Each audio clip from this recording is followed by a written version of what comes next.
Welcome back, California. It's 36 minutes past the hour. You're dialed into Ledger on the Law, AM 790 KABC, your authority for news and talk. The telephone number to be part of our conversation, 800-222-KABC. Again, the number to join us live on air, 800-222-5222. Okay, we're going to talk now with attorney Carl McMahan. Carl, welcome to Ledger on the Law. Thank you, Emmy. It's a pleasure to be here.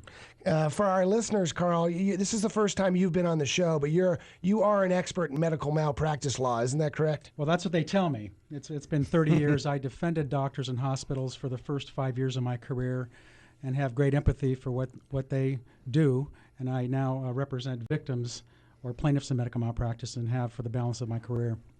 So when we introduced you earlier in the show, I kind of teased the fact that a lot of our listeners, Carl, look at somebody who sues a doctor and they love their doctors. And so they're worried about lawsuits against doctors. But what I learned from you in our pre-show discussion is that's really not what's going on here. These doctors are actually practicing medicine with an arm tied behind their back. You introduced that to me. Can you tell our listeners, can you go into detail on that? Absolutely. What medicine is these days, Emery, as we were discussing before the show started, it's really about insurance and managed care. Again, I have great empathy for doctors and nurses, and it's really about the insurance companies that represent them and manage care. And doctors these days are limited by what they can do for patients by managed care. They have to run their requests for tests, for procedures through a hospitalist or a case manager to get approval before they can do anything. So it's really dollars and cents these days, which is a shame. On both sides of the fence, whether it be a medical malpractice victim or the doctors, everybody's unhappy with the way things are. I think something that many listeners don't know is that there's actually a cap in place. If you were to go into a hospital and a doctor negligently injured you, there's a cap in place. And what's that dollar amount? Yes, it's $250,000. This was a law that was enacted in 1975. It's now 37 years old. It did not have an inflation factor, which was a mistake. The author of the law, 250 max, even if you're killed due to negligence? That's correct. Even if you're killed, a human life in California, this is California's dirty little secret, I like to say, but it can be changed, and we must change it. It's $250,000, period. So it's very difficult. Which was a lot of money when the law was enacted, but it hasn't kept up with inflation, That's right. And the author of the bill has come out recently this year and said, I never intended this to be passed without an inflation factor. So we need to call our representatives, to call our state senators, our legislators, write them letters. We understand that Jerry Brown is ready to sign a bill to at least tag an inflation factor to this $250,000 cap, which is very unfair to medical victims and, frankly, in my view, allows managed care entities in the insurance industry to hide behind that cap. To me, it's kind of like that Ford Pinto case. If the listeners remember the case where Ford Motor Company, through a famous case, it was proven that Ford had factored in a certain number of deaths with each blow up of the Pinto. When it was rammed from behind, it blew up. And they factored in based upon the money they were making. And I hate to say it, but I think, and I haven't proven it yet, but I do have two cases where I'm trying to, that managed care in the insurance industry has factored in the $250,000 cap, limiting damages and in denying tests and procedures to increase their profits. Okay, we were talking to Carl McMahan. He's a resident expert in medical malpractice law. If you want to join the discussion, 800-222-KABC. Phil, I know you have a question for Carl. I have many. Let's bring it back to Carl. What is the actual legal definition of medical malpractice, and how do you prove it? Sure. Well, you prove it through experts, first of all. The actual definition of medical malpractice is failure to do what a reasonable physician or a nurse would do under the same or similar circumstances. And to go into a court of law, a trial court, you must have experts to define that definition based upon their review of the records and the testimony. And so that's like a medical standard of care is what you're talking about? Yes, there are standards of care. It's not just judgment. It's standards of care that all areas of medicine recognize for the safety, health, and welfare of us as patients. That must be pretty difficult to prove then, because it sounds like it could be a fluid based on who your jury is and who your experts are and who makes the better case. Well, it is very difficult to prove, but fortunately there still is integrity in medicine and there still is integrity in the law, and we can find courageous experts to come forward even on the victim side, because guess what? the good doctors want standards as well. I mean, it's 5 to 10% maybe of doctors and nurses have a problem. The great majority of doctors are wonderful, and nurses are wonderful, wonderful people with a calling, and they want the standards as well. So what's the first step? If somebody's injured, what is the first step that they would take?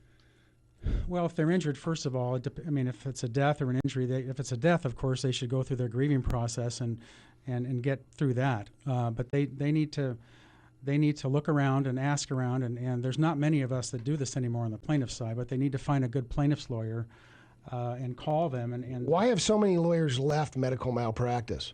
Because it's impossible economically to handle those cases. With a $250,000 cap, unfortunately, there was no cap put on expert fees. So here we are in 2012, and for me to prosecute a case through trial, it's $100,000. So the cost of litigation, it just doesn't make sense. You don't spend 5 to make 4. Correct. It doesn't pencil out. And as much as I'd like to do pro bono work, I have to run an office, and I can't do it. But what about these people that are injured due to negligence of a doctor, and they have astronomical life care needs, meaning they're going to have millions of dollars in life care needs going forward? Who pays for that? Well, that is an exception, fortunately, to the $250,000 cap. If, for example, there's a brain damage baby case where the little baby, sadly enough, is injured, has lack of oxygen at delivery, and is brain damaged for life, if you can prove the medical or hospital negligence and put together what's called a life care plan from an expert of what this child's going to need through his or her life, that can be introduced into evidence and can be recovered, in addition to the $250,000 cap. Now, who can be liable in a medical malpractice case? And where I'm going with this is I'm wondering if that cap is for the case in general, or is it for, well, $250,000 for the doctor, $250,000 for the hospital, $250,000 for the nurse practitioner, or am I like grasping at straws here? No, it's a great question.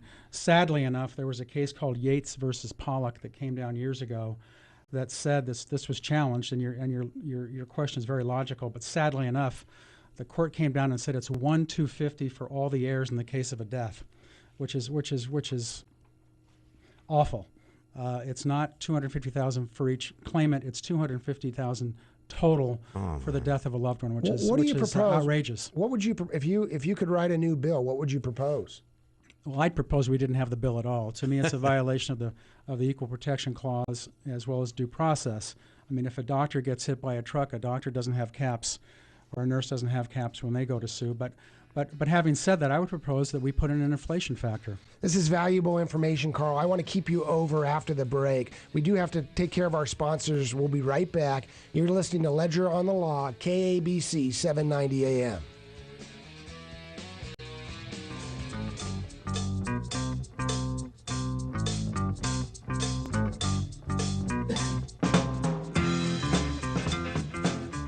You're listening to Ledger on the Law here on KABC 790, answering your phone calls, talking you off that legal ledge. Step back and call us, 800-222-KABC. That's 800-222-5222 to have your legal questions answered live on air. I am joined in studio with attorney Carl McMahan from the law offices of Carl McMahan. Carl is an expert in medical malpractice.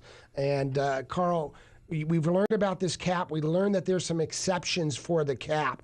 If somebody is injured, when they call your office, what size of a case, because of the cost of litigation? You said sometimes it's not economical to litigate a medical malpractice suit. What type of injury? If somebody loses an arm, they're going to call you. But what's the threshold to warrant litigation? Right. Great question. Sadly enough, I get calls, my office gets calls all day long, and 99% of the time we have to tell them, no, we can't take the case. And that's the sad part about this cap, and these are legitimate cases. But sadly enough, these days... Give us an example of something you wouldn't take because of the cost of litigation. Well, let's say a retired person, for example, that doesn't have a loss of earnings, because loss of earnings is an exception to the 250 cap. If you can prove the person was earning X over time and it's a death case, you can have loss of earnings in addition to the 250 cap for the survivors. However, for example, an older person who's retired that doesn't have a loss of earnings, that dies as a result of terrible malpractice, has a 250 case or less, period. And if you're going to settle the case, it's going to be for less than $250,000.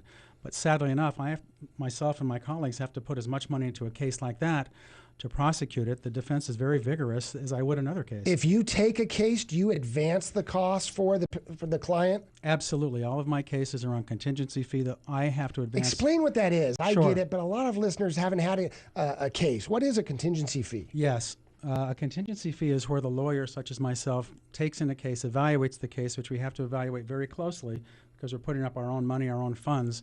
We advance the money, we advance the funds for investigation to pay for the experts. We prosecute the case. If there is a recovery, we take a percentage of the recovery plus our costs back. My firm doesn't ask for costs back. We think that people have suffered enough, so that's just part of the deal. That's part of what we do. But much of the time, we evaluate cases and spend money. I advance money and retain experts until people know. And that's part of the screening process that sometimes we don't get a lot of credit for from the insurance industry, but we do that.